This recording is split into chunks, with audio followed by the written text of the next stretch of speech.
Until the end of 1941, the U.S. remained neutral in the conflict overseas, hoping not to be dragged into war with Germany, Italy, and Japan. However, on December 7th, the Japanese launched a surprise attack on the U.S. naval base at Pearl Harbor, located in Hawaii.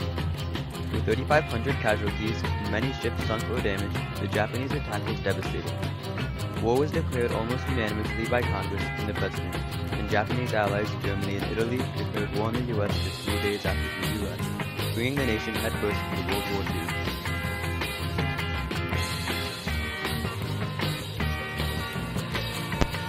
During the Pearl Harbor attack, 2,335 servicemen were killed and 1,000 more wounded. Over half of these casualties were aboard the USS Arizona, which was blown up by the Japanese. It sunk in a matter of minutes due to the fact that the munitions hold and the fuel both exploded. The Japanese managed to destroy nearly 20 American naval vessels and more than 300 airplanes. This attack caught everyone by surprise, and since American military leaders were not expecting an attack so close to home, the naval facilities at Pearl Harbor were left relatively undefended, making it an irresistible target for the Japanese. In a speech to the citizens of America on December 8th, the day after the attack, President Roosevelt brought the people together and declared war on Japan, which was later approved by Congress. Vice President, Mr. Speaker, members of the Senate, of the House of Representatives,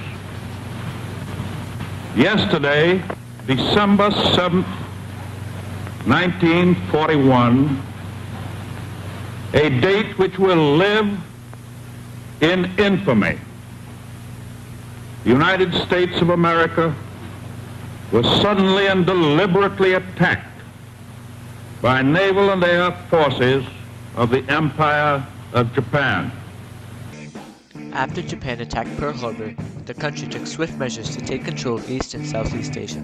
They seized Singapore, which was considered to be an anchor of Allied strength, and pushed Britain out of Burma. In a siege that lasted 3 months, they overwhelmed Filipino and U.S. defensive positions on the Bataan Peninsula outside of Manila.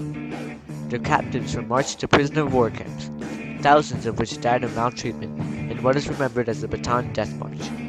The first check to Japanese expansion came in May, in the Battle of Coral Sea, where American aircraft carriers halted a Japanese thrust towards Australia and alleviated any concerns that the U.S. Navy was overmatched. In June, the Japanese attacked the island of Midway. Their goal was to destroy the American carriers. However, the U.S. had cracked the Japanese codes, so they knew the attack was coming and prepared accordingly. The U.S. Navy dive bombers were able to find the Japanese fleet and managed to sink 3 aircraft carriers in a matter of 5 minutes, and essentially ended Japan's efforts to expand in the Pacific. Additionally, in 1942, the Battle of Guadalcanal was the first major offensive and decisive victory in the Pacific theater. The Japanese had control of the Solomon Islands, which lay in the center of shipping lanes in the Pacific. The U.S. then launched a surprise attack on the island of Guadalcanal. With the help of the Special Navajo Marines Unit, the American forces were able to overwhelm the Japanese and secure a strategic location that was critical for the communication in the war.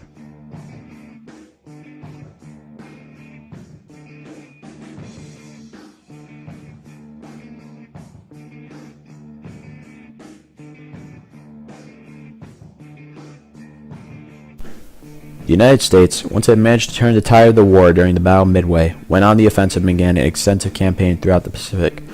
Led by Admiral Chester Nimitz and General Douglas MacArthur, the United States Armed Forces planned to retake Japan's conquests, such as Burma and the Philippines. Neither side felt compassion towards one another, with Japanese seen by Americans as vermin, while the Japanese felt superior to all other Asian races and called the Americans demons. The strategy that was used in the Pacific theater was called island hopping. U.S. forces would capture the islands with a weak Japanese presence, then use those islands to isolate Japanese strongholds. Island hopping would be used to great effect throughout the war. Examples of islands that the U.S. would isolate with this tactic include the Solomon Islands and New Guinea.